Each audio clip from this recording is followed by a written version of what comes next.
امریکہ کا مشرقی شام میں ایرانی حمایت یافتہ ملیشیا کی ایک تنصیب پر فضائی حملے کا دعویٰ۔ یرغمالیوں کی رہائی کے بدلے غزہ میں انسانی ہمدردی کی بنیاد پر 3 روزہ جنگ بندی کے لیے بات چیت جاری۔ غزہ میں ہر 10 منٹ میں ایک بچے کی موت ہو رہی ہے، save the children. Voice of America Washington سے اہم خبروں کے ساتھ سادیہ زیب رانجھا۔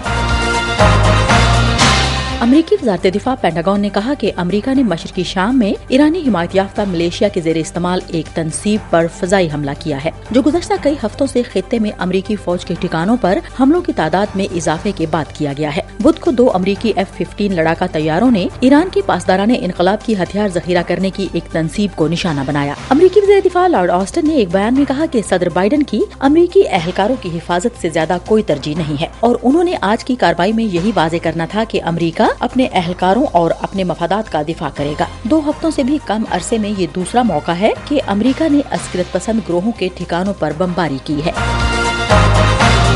ہم وائس آف امریکہ واشنگٹن سے آپ سے مخاطب ہیں۔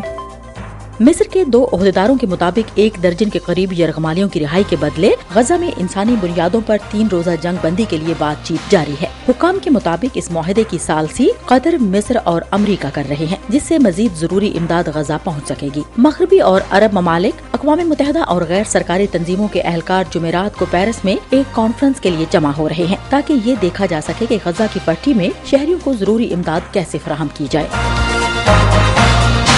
بچوں کی عالمی تنظیم سیو دی چلڈرن کے ڈائریکٹر برائے فلسطین جیسن لی کا کہنا ہے کہ غزہ میں صورتحال انتہائی خراب اور سنگین ہوتی جا رہی ہے، جہاں ہر 10 منٹ میں ایک بچے کی موت اور ہر 5 منٹ میں ایک بچہ زخمی ہو رہا ہے۔ جیسن لی نے وائس آف امریکہ سے بات کرتے ہوئے کہا کہ اسرائیل حماس تنازع کی بھاری قیمت غزہ کے بچے ادا کر رہے ہیں، جبکہ غزہ کی 60% آبادی جنگ کی وجہ سے بے گھر ہو گئی ہے۔ ان کے مطابق مرنے والے ہر 3 میں سے 2 خواتین یا بچے ہوتے ہیں، اس لیے جنگ بندی کی فوری ضرورت ہے، اور یہی وہ راستہ ہے جس کے ذریعے عام شہریوں کی جانیں بچائی جا سکتی ہیں۔ ہم وائس آف امریکہ واشنگٹن سے آپ سے مخاطب ہیں۔ امریکی محکمہ خارجہ کے حکام نے تصدیق کی ہے کہ سیکیورٹی کی وجہ سے غزہ اور مصر کے درمیان سرحدی چوکی رفح بارڈر کراسنگ بدھ کے روز بند رہی۔ Given a security circumstance that Rafah border crossing remains closed today. Principal نائب ترجمان ویدانت پٹیل نے بدھ کو ایک بریفنگ میں صحافیوں کو بتایا کہ سیکیورٹی حالات کے پیش نظر رفح بارڈر کراسنگ آج بھی بند ہے، لیکن یہ وہ معاملہ ہے جس پر ہم مصر کی حکومت اور دوسرے شراکت داروں کے ساتھ بات چیت جاری رکھے ہوئے ہیں۔ ویدانت پٹیل نے کہا کہ 400 امریکی شہری، امریکہ کے مستقل رہائشی اور اہل خاندان غزہ سے روانہ ہو چکے ہیں۔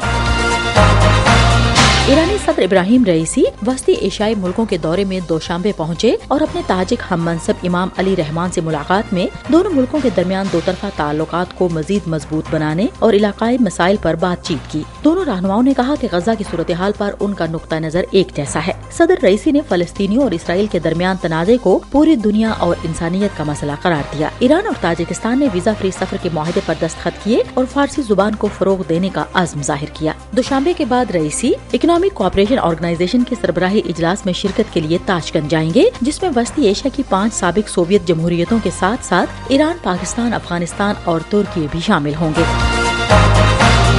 ہم وائس آف امریکہ واشنگٹن سے آپ سے مخاطب ہیں۔ امریکی وزیر خارجہ اینٹونی بلنکن نے جنوبی کوریا کی قیادت کے ساتھ بات چیت کے دوران کوریائی جزیرہ نما پر بڑھتی ہوئی کشیدگی، یوکرین کے خلاف جنگ میں روس اور شمالی کوریا کے درمیان تعاون اور چین کی بڑھتی جارحیت کے بارے میں خدشات پر بات کی۔ بلنکن جاپان میں G7 وزرائے خارجہ کے اجلاس کے بعد سول میں تھے۔ اپنے جنوبی کوریائی ہم منصب پارک جن کے ساتھ بات کرتے ہوئے بلنکن نے کہا کہ چین کو شمالی کوریا پر اپنا اثر و رسوخ استعمال کرنا چاہیے، تاکہ پیونگ یانگ کو غیر ذمہ دارانہ اور خطرناک رویے سے باز رکھا جائے۔ Russia has an obligation, especially as a permanent member of the Security Council, to uphold the resolutions, not to violate them. انہوں نے یہ بھی کہا کہ روس کو اقوام متحدہ کی سلامتی کونسل کی قراردادوں کو برقرار رکھنا چاہیے، تاکہ شمالی کوریا کے میزائل پروگرام کے لیے کسی قسم کی مدد فراہم نہ کی جائے۔